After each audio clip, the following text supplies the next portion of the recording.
Hello there and welcome along. A recent trip out into the garden to do some winter preparations on the roses brought to my attention that ahead of schedule and a little bit early, the hellebores have actually started to flower. Now normally my collection of hellebores doesn't start flowering until the very beginning of January, but we're about 5 or 6 weeks ahead of that.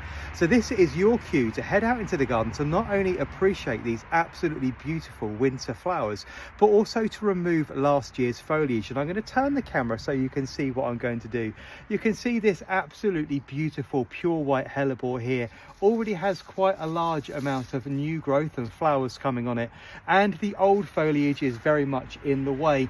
These old leaves especially carry lots of pathogens and spores that can be quite harmful to this year's new growth, and more importantly for me and my personal opinion, get in the way and interrupt this year's show of flowers. So all I'm going to do is, taking my secateurs very carefully, this is a great idea to go out and do just before the plant reaches flowering, is to very carefully work your way through and remove all of last year's leaves right down to the ground.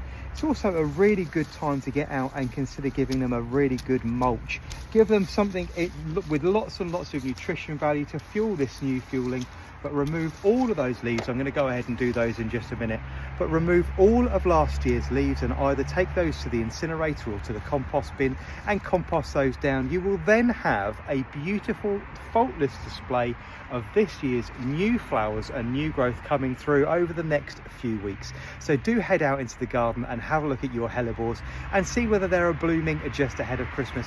They don't call them the Christmas rose for nothing. I'll see you all again very soon. Take good care now. Bye bye.